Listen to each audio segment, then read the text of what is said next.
Nous allons maintenant voir comment effectuer des opérations arithmétiques sur des tableaux NumPy. Commençons par créer un tableau A contenant les flottants 0, 1, 2, 3, 4.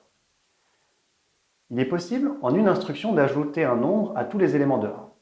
Ici, en exécutant A plus 1, le chiffre 1 est ajouté à tous les éléments, ce qui donne le tableau 1, 2, 3, 4, 5.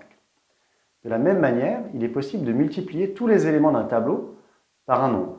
Ici, 2 fois A renvoie un tableau des éléments de A multipliés par 2, c'est-à-dire 0, 2, 4, 6 et 8.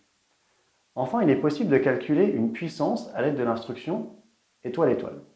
Ainsi, A étoile étoile 2 est un tableau contenant tous les éléments de A à la puissance 2, c'est-à-dire 0, 1, 4, 9 et 7.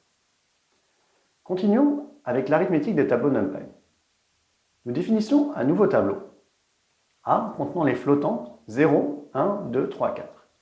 Il est possible d'ajouter deux tableaux entre eux. Il faut toutefois qu'ils aient la bonne taille et des tailles compatibles.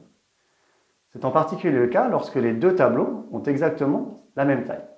Ainsi, A plus A renvoie un nouveau tableau contenant le résultat de l'addition élément par élément de A avec lui-même. Cela donne donc le même résultat que 2 fois A, c'est-à-dire 0, 2, 4, 6 et 8. L'opération multiplier se fait également élément par élément entre des tableaux de taille compatible. Ainsi, A multiplié par A donne 0, 1, 4, 9 et 16, ce qui est le résultat obtenu avec la syntaxe A étoile étoile 2, qui met les éléments de A au carré. Comme nous l'avons vu en manipulant des entiers, la division peut provoquer quelques surprises. Définissons A et B, deux tableaux contenant respectivement les entiers 1 et 2 et 2 et 2. Nous obtenons que A divisé par B est égal à 0 et 1. Que s'est-il passé? Le premier élément de A divisé par B est 1 divisé par 2, ce qui fait 0 en arithmétique sur les entiers. Pour le deuxième élément, 2 divisé par 2, on obtient bien 1. Pour éviter ce comportement, il faut manipuler les tableaux de flottants. Redéfinissons A et B en précisant un dtype égal à float. Ainsi, A divisé par B donne bien 0,5 et 1. Afin de forcer la division entière, on peut utiliser le symbole diviser-diviser. Notez que comme pour les entiers, le comportement des versions récentes de Python, connues sous le nom de Python 3, est différent. Sous Python 3, la division de A et B de type égal à int64 donnera 0,5 et 1. Nous allons maintenant voir comment générer des tableaux aléatoires avec NumPy. Il faut pour cela importer le module random de NumPy. Random signifie aléatoire en anglais. Afin de générer des données uniformes sur l'intervalle 0,1, on peut utiliser la fonction randomSample. RandomSample prend en paramètre la taille du tableau à générer. Ainsi, RandomSample appliqué au NUPLE 3.3 renvoie un tableau de taille 3 par 3 contenant des valeurs aléatoires entre 0 et 1. Afin de tirer des valeurs, selon une loi normale standard, il existe la fonction standard normale. Cette fonction prend aussi en paramètre la taille du tableau à générer. Ainsi, standard normal, appliqué au NUPLE 3.3, renvoie un tableau de variables gaussiennes centrées normées de taille 3 par 3. Nous pouvons visualiser la distribution empirique des tirages sous forme d'histogramme. Pour ce faire, nous simulons 10 000 variables gaussiennes que nous assignons à la variable A. La fonction hist de Matplotlib, appliquée à A, permet de visualiser l'histogramme. La valeur 40 permet de préciser le nombre de barres que nous voulons voir affichées sur l'histogramme.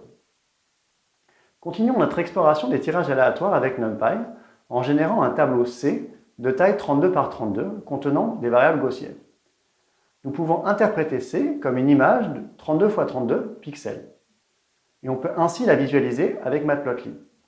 La fonction pour visualiser des images avec Matplotlib est nommée imshow. Nous ajoutons à notre image une colorbar avec la fonction colorbar. N'oublions pas les parenthèses à la fin de colorbar car nous exécutons ici une fonction. NumPy fournit des fonctions qui permettent de générer des tableaux contenant des 0 et des 1. Ces fonctions sont nommées 0 et ones. Elles prennent en premier paramètre la taille du tableau souhaité. Ainsi, l'instruction a égale np.0 de 2,3 assigne à la valeur a un tableau de dimension 2 par 3 contenant uniquement des 0. Nous pouvons afficher a à l'aide de la fonction print. Nous observons les points après les 0, ce qui suggère que les données dans a sont de type flottant. Ceci est confirmé en affichant le contenu de l'attribut dtype de a. Le type des données par défaut de 0 et ones est float64. Il est toutefois possible de préciser un dtype à la fonction 0. Par exemple, l'instruction np.zeros paramètre 1,3 suivi de dtype égale int crée un tableau de dimension 1 par 3 contenant des entiers. Donc l'instruction np0 de 3,1 suivi de dtype égale int crée une colonne de dimension 3 par 1. Remarquez l'affichage en colonne du tableau. La fonction once se comporte de la même façon que 0. Ainsi, l'instruction np.once de 3,3 produit un tableau 2D de dimension 3 par 3 avec le type float64. Il est possible de créer une matrice diagonale, c'est-à-dire un tableau 2D, à partir d'un tableau à une dimension. Ainsi, un exemple utilisant la fonction diag, qui est l'abréviation de diagonale. Cette fonction appliquée au tableau 1, 2, 3 renvoie une matrice, un ND-array 2D, 3 par 3 de diagonale 1, 2 et 3. La même fonction appliquée à cette matrice conduit à l'extraction de la diagonale. On récupère ainsi le tableau 1, 2 et 3.